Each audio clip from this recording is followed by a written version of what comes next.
开拓者提前和季后赛说再见，曾经联盟最狠的杀手利拉德将至少缺席接下来8场比赛灾难。北京时间2022年1月10日，开拓者主帅比卢普斯在接受记者采访时表示，利拉德不会随队前往连续6场客场之旅，加上2场主场比赛，利拉德将会至少缺席开拓者未来8场比赛。伤病猛如虎伊利拉德本赛季饱受伤病困扰，伤病也就此影响到了他的场上表现。因下腹部肌腱拉伤，利拉德已经缺席了开拓者最近3场比赛。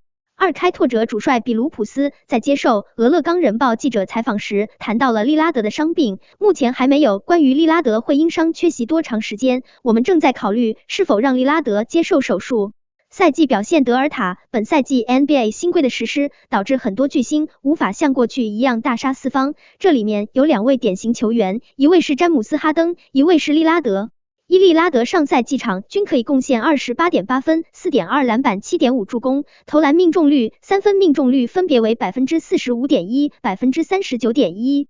本赛季利拉德状态大幅下滑，场均可以贡献24分、4.1 篮板、7.3 助攻，投篮命中率、3分命中率分别为 40%、32.4%。个人认为利拉德之所以状态不佳，应该有3个原因：一是不适应联盟新规，2是伤病影响了自身状态，3是不满意球队的现状，思想上有波动。球队处境1，本赛季14胜23负，暂居西部第12位。德尔塔开拓者和西部第10位马刺相差1个胜场，和西部第6位的湖人相差5个胜场。本赛季继续实行季后赛附加赛赛制，如果麦克勒姆、利拉德能够满血回归，开拓者依然有希望通过季后赛附加赛进军季后赛，只是现在这种可能性非常小。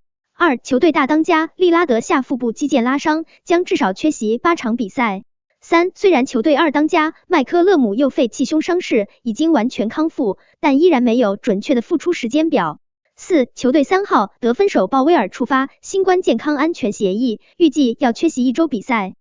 小南斯在比赛中右膝受伤，经核磁共振检查显示右膝没有明显的淤伤，但开拓者方面表示小南斯将会预计缺席1周的比赛，小南斯必须等待第2次核磁共振检查的结果。个人观点1，诸多不利的因素全部集中在本赛季开拓者队身上。个人认为，即便麦克勒姆和利拉德满血回归，开拓者今年也很难打进季后赛。利拉德团队暗地里推动开拓者用麦克勒姆交换西蒙斯，此事件爆出，无疑让利拉德背上卖友求荣的骂名。我很难相信2人本赛季会重修旧好。